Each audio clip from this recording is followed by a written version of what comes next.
여러분들은 칭찬받을 때 좋으십니까? 아니면 욕먹을 때 좋으십니까? 네, 저도 그렇습니다. 예, 우리 서로 칭찬 많이 해줘서 서로 기분이 좋았으면 좋겠습니다. 아멘. 자, 그래요. 내가 칭찬받기를 원하듯 다른 사람도 칭찬받고 싶어 하죠. 왜 그렇습니까? 사람은 본능이 있어요. 이 본능, 어떤 본능이 있냐면 인정의 욕구, 인정받고 싶은 욕구가 있어요. 남들이 나를 칭찬해주고 칭송해주는, 인정을 해주면 기분이 좋아집니다. 근데 욕을 먹으면, 또 비판을 받으면, 또 거절을 당하면 마음이 상해져 버립니다. 이게 바로 인간의 기본적인 그런 본능인데요. 세례 요한도 사람이었죠. 그렇기 때문에 세례 요한도 우리와 똑같이 인정받고 싶은 욕구가 있었을 거예요.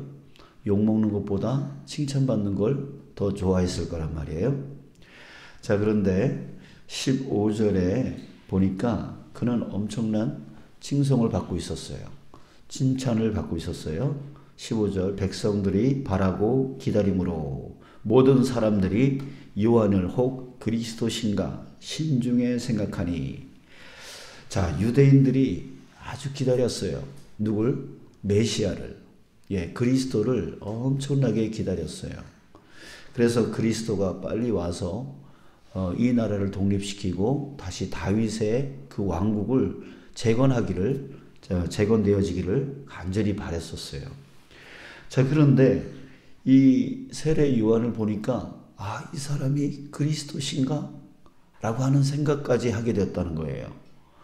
자, 여러분, 세례 요한이 당시에 얼마나 인정받았던 사람인가를 우리가 알 수가 있습니다. 그토록 기다렸던 그리스도를 이 사람이 그 사람인가? 라고 할 정도로 생각을 하게 만들었다는 것은 엄청나게 인정을 받았던 사람이다 라고 하는 것을 알 수가 있어요. 자, 그런데 사람이 이렇게 인정을 받게 되어지면, 인정의 욕구가 채워지면 잘못된 방향으로 나갈 수가 있습니다. 위험해질 수가 있습니다. 왜요? 바로 교만. 교만해질 수 있기 때문에 그래요. 교만해지고, 또 사람들이 자기를 칭송하니까 거만해지고, 또 자만해지는 거죠.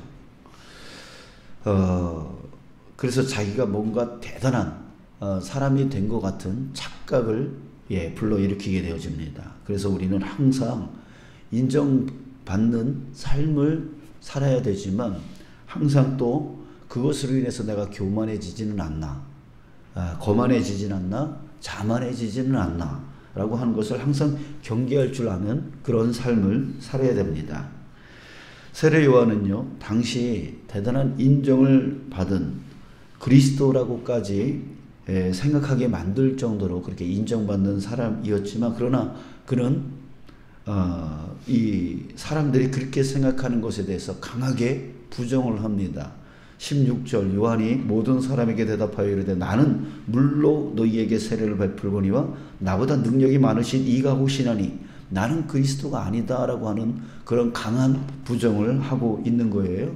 오시나니 나는 그의 신발끈 풀기도 감당하지 못할 것이다, 이렇게 말하고 있어요. 나는 그리스도가 아니야.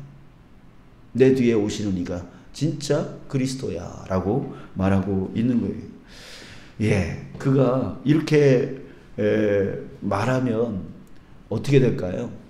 여러분들, 사람들이 다 나를 그리스도라고 생각을 해요. 그렇게 칭송을 해요.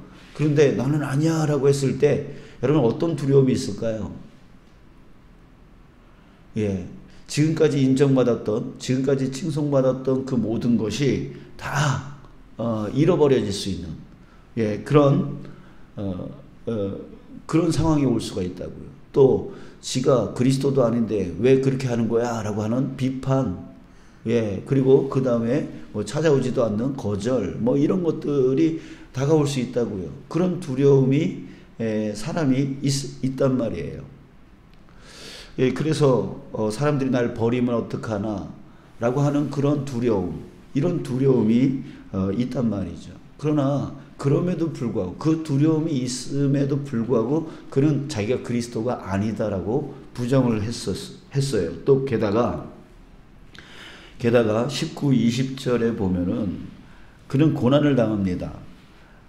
당시에 분봉왕 헤롯이 동생의 아내 헤로디아, 이 헤롯이요, 자기 동생 빌립의 아내 헤로디아를 불륜을 저지르고 빼앗습니다.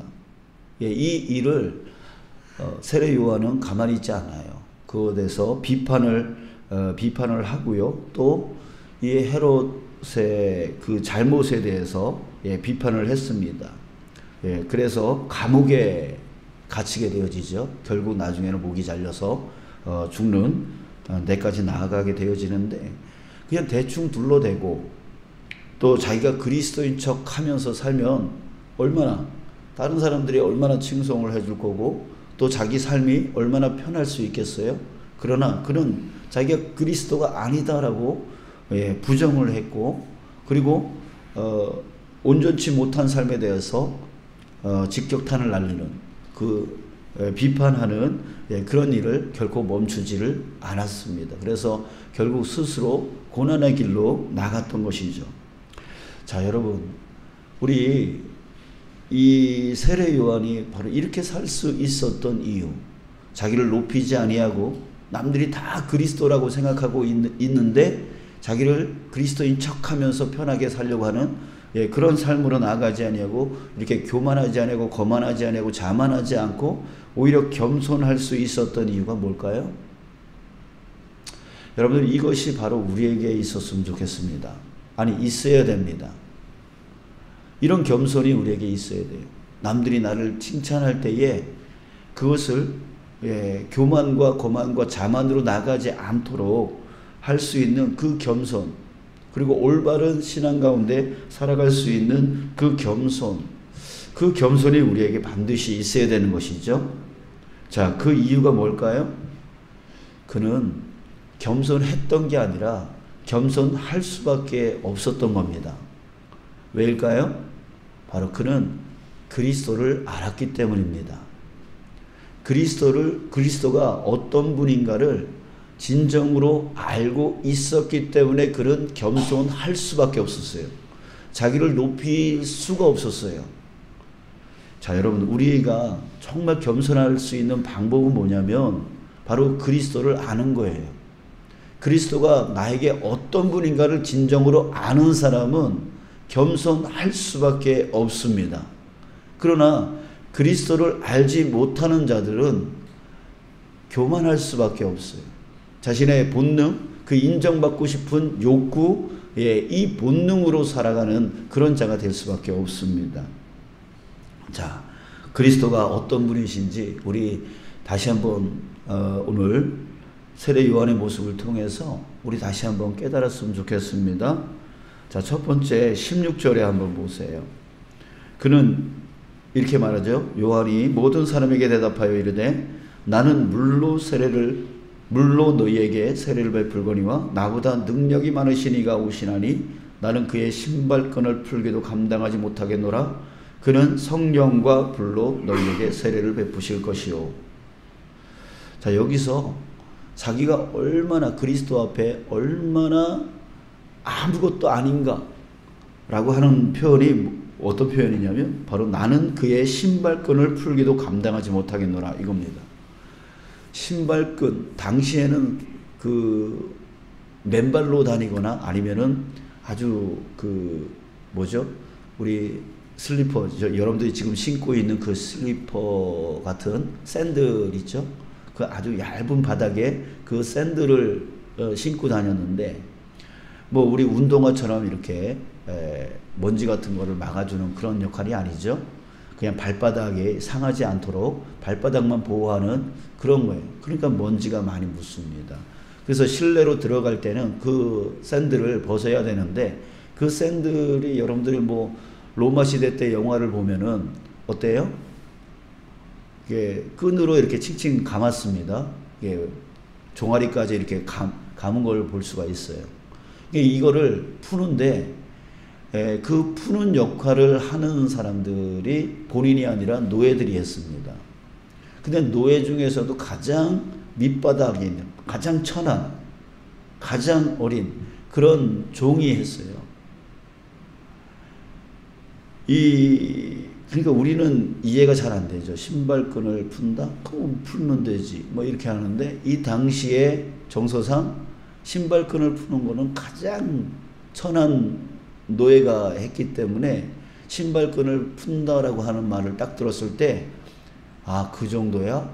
이렇게 생각할 수 있는 거죠. 자, 그래요. 지금 세례 요한은 가장 낮은 자의 표현을 지금 하고 있는 거예요. 근데 그 낮은 자보다 못하다 이거죠. 그러니까 그리스도 앞에서 나는 신발끈조차도 풀지 못할 자다. 그보다 더 낮은 자다라고 하는 그런 마음을 지금 세례 요한은 갖고 있는 거예요. 갖고 있는 거예요. 그러면서 그리스도가 누구인지에 대해서 말해주고 있는데, 나는 물로 세례를 베풀거니와, 물로 세례를 베푼다라는 건 뭐냐면, 우리 회개하잖아요. 물로 세례를 베풀면서 회개하게 해요. 그러면 다음에 또 죄 지면 또 회개하게 해요. 그게 계속 반복하는 이제 정결 의식을 하는 것인데, 예수님은 뭘로 세례를 베푼대요? 그리스도는 성령과 불로 너희에게 세례를 베푸실 거다. 이렇게 말해요. 성령과 불, 이건 같은 말인데요. 성령이나 불이나 같은 말인데, 이거는 완전히 바꿔버린다는 얘기예요. 물로 세례를 베푸는 거는 그때마다 그때 회개할 때마다 이제 정결 의식을 하는 거지만, 이 성령과 불은 사람을 완전히 바꿔버린다는 얘기예요.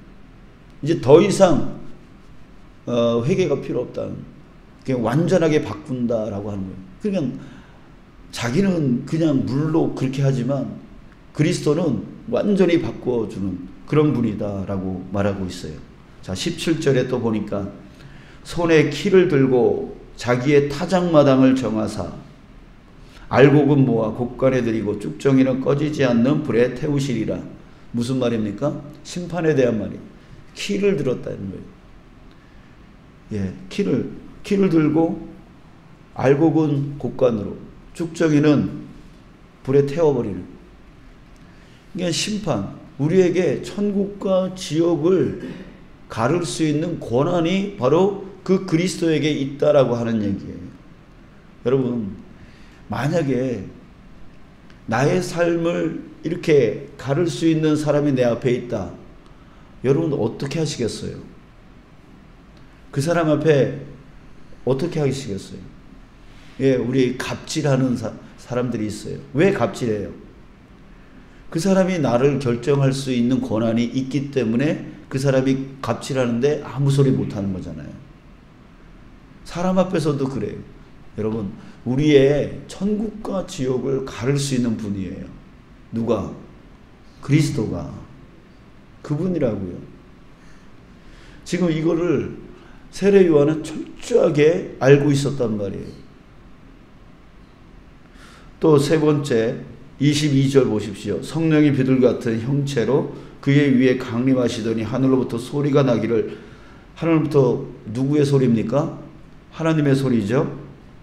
너는 내 사랑하는 아들이라. 내가 너를 기뻐하노라. 예수님이 세례 받으실 때에 하늘에서 난 하나님의 음성이 들렸습니다. 너는 내 사랑하는 아들이다. 그러니까 이 예수 그리스도가 누구란 얘기예요? 하나님의 아들이란 얘기예요. 자, 여러분, 예수님이 우리를 사랑하십니다. 아멘. 그리스도이신 예수님이 우리를 사랑하세요. 근데 그 사랑을 우리가 알되, 여러분들 우리가 정말 알아야 될 건 뭐냐면, 그 나를 사랑하시는 그분이 누구다라고 하는 것을 알아야 된다는 거예요. 그분이 성령과 불로 세례 베푸시는 분이고, 나의 천국과 지옥을 가르실 수 있는 분이고, 바로 이 세상 우주 만물의 주인이신 그 하나님의 아들이시다라고 하는 사실을 우리는 잊으면 안 돼요. 그분이 나를 사랑한다고 해서, 여러분들 그렇잖아요. 우리가 정말 결혼하기 전에는 그 사람이 너무나 소중해 보였지만 결혼하고 나서 친해지고 익숙해지면은 어떻게 돼요? 소중한 줄 모르잖아요. 우리가 예수님을 믿을 때 너무나 정말 나 같은 자를 이렇게 구원해 주셔서 감사하다가도 익숙해지면은 그 예수님의 소중함을 잃어버려요. 여러분, 그 잃어버린 것 때문에 자만해지고 교만해지고 거만해지는 거예요. 우리가 결코 잊지 말아야 될 것이 바로 이겁니다. 여러분들, 내가 믿고 있는 이 그리스도 예수가 누구인지를 우리는 분명하게 알아야 된다는 거죠. 그럴 때 우리는 겸손해질 수 있어요. 자만해지지 않아요. 교만해지지 않아요. 거만해지지 않아요. 정말 그분 앞에 우리는 항상 무릎 꿇는 삶을 살 수 있다는 거예요. 지금 세례 요한은 모든 사람들이 자기를 그리스도인 것처럼 생각하고 칭송을 해요. 그러면은 높아질 수밖에 없어요. 교만해질 수밖에 없어요. 그러나 철저하게 그리스도가 누구인지를 알을 통하여 자신을 겸손케 될 수밖에 없는 그런 삶을 살았던 거예요. 자, 여러분, 이제 우리 자신을 돌아봅시다. 우리의 신앙은 어떤 신앙입니까? 내 뜻, 내 소원, 내 유익을 위한 그런 신앙은 아닌가?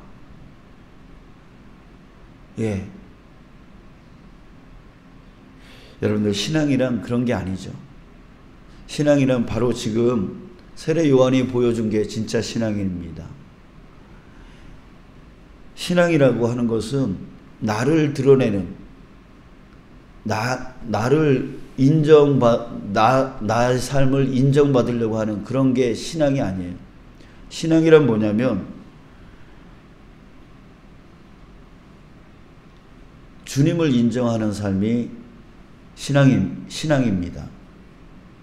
그러니까 나를 드러내는 게 아니라 지금 세례 요한은 주님의 길을 예비하고 주님을 드러내는 삶을 살았죠. 이게 바로 신앙인 거예요. 우리의 신앙, 나를 드러내는, 나의 유익을 채우는, 나의 뜻을 채우는, 나의 소원을 채우는 그런 신앙은 초보적인 신앙이에요. 진짜 신앙은 뭐냐면 나를 내려놓고 주님을 드러내는 신앙인입니다. 여러분들, 저와 여러분들이 바로 그런 신앙으로 자라가기를 간절히 소원합니다.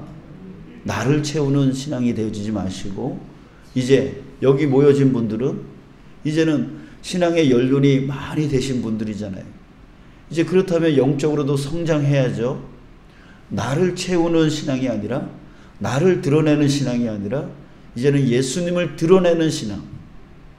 세례 요한처럼 정말 예수님의 그 길을 예비하고 그 길을 드러내는, 사람들에게 알리는 신앙. 이것이 진짜 성숙한 신앙인 거예요. 자, 그 방법이 뭐가 있을까요? 기뻐하는 삶입니다. 기뻐하는 삶이에요. 왜요? 우리가 기뻐하는 삶. 우리가 살다 보면은 기뻐하지 않을 일들이 많아요. 근데 그럼에도 불구하고 기쁨으로 살아요. 왜요? 그것은 바로 주님의 능력을 인정하는 삶인 거예요. 기뻐하지 못할 상황 가운데 내가 기쁨으로 살아간다? 그 이유가 뭐예요? 바로 주님이 나 도와주신다. 나 책임져 주신다. 이거 믿는 사람 아니에요? 그게 주님을 인정하는 삶이 바로 기뻐하는 삶이에요. 또 기도하는 삶이에요. 기도 왜 해요? 주님이 들어주신다라고 믿기 때문에 기도하는 거 아니에요? 내 삶을 주님께 의지한다. 하나님만이, 주님만이 나의 모든 것을 들어주신다라는 것을 인정하는 삶이 바로 기도하는 삶 아니에요? 그러니까 사람들에게 나 기도해 라고 한다는 얘기는, 하나님께 기도해 라고 한다는 얘기는 하나님을 인정한다는 얘기잖아요. 그러니까 기도하는 삶을 살아야 돼요. 또 어떤 삶을 살아야 돼요? 감사하는 삶을 살아야 돼요. 감사. 내게 채워진 것은 당연한 건가요? 아니에요. 내게 채워진 것은 당연한 삶이야. 당연한 것이 아니에요. 하나님께서 내게 채워주신 거예요.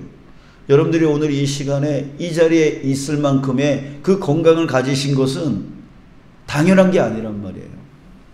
하나님이 오늘 나를 깨워주셨고 나에게 이만큼 건강 주셨어요. 그래서 이 자리에 있는 거예요. 그만큼의 믿음을 주셨어요. 그래서 그런 거예요. 그러니까 당연한 게 하나도 없어요, 우리는. 그러니까 감사하는 삶은 하나님을 인정하는 삶이에요. 그래서 항상 기뻐하라. 쉬지 말고 기도하라. 범사에 감사하라. 이것이 누구의 뜻이래요? 우리를 향하신 하나님의 뜻이라는 거예요. 왜? 그것이 바로 하나님을, 그리스도를 인정하는 삶이기 때문입니다. 남들이 슬퍼할 때 같이 슬퍼해요. 그러면 하나님이 드러나지 않잖아요. 예, 남들이 걱정하고 염려하고 있을 때 우리도 기도 안 해요. 그러면 하나님을 인정하지 않는 삶이잖아요. 남들이 불평하고 있을 때 같이 불평해요. 그러면 하나님이 없다는 얘기 아니에요. 여러분, 오늘부터 우리 기뻐하는 삶을 삽시다. 기도하는 삶, 또 감사하는 삶을 삽시다. 그게 바로 그리스도를 인정하는 삶, 그리스도를 나를 통하여 드러내는 삶입니다. 여러분들 그 삶을 잊지 마시고 항상 주님을 기억하며 내가 왜 슬픈 가운데 있지? 주님이 나와 함께 하는데 기뻐하는 삶을 사시고 내가 왜 염려만 하고 있지? 기도하면 되는데 기도하는 삶을 사시고 내가 왜 나에게 채워진 거 하나님께서 채워주시고 주님께서 채워주신 건데 하면서 감사하는 삶을 여러분 사심을 통하여 나를 통하여 하나님이 계시다. 그리스도가 나와 함께 계시다. 항상 주님의 그 길을 예비하고 주님의 길을 드러내며 살아가는 저와 여러분들 되어지길 주님의 이름으로 축복합니다. 이제는 인정받으려고 하는 삶을 내려놓으시고 내 마음속에서는 계속 나를 인정해달라라고 하는 그 본능의 마음이 계속 일어날 거예요. 그럴 때 우리는 자기를 부인하고 자기를 내려놓고 인정하려고 하는 누구를? 그리스도를 인정하려고 하는 삶을 사는 것입니다. 그럴 때에 우리는 건강한 신앙을 가질 수가 있는 거예요. 그리고 교만치 않고 자만치 않고 항상 겸손의 삶을 살 수 있게 되는 것인 줄 믿습니다. 아멘.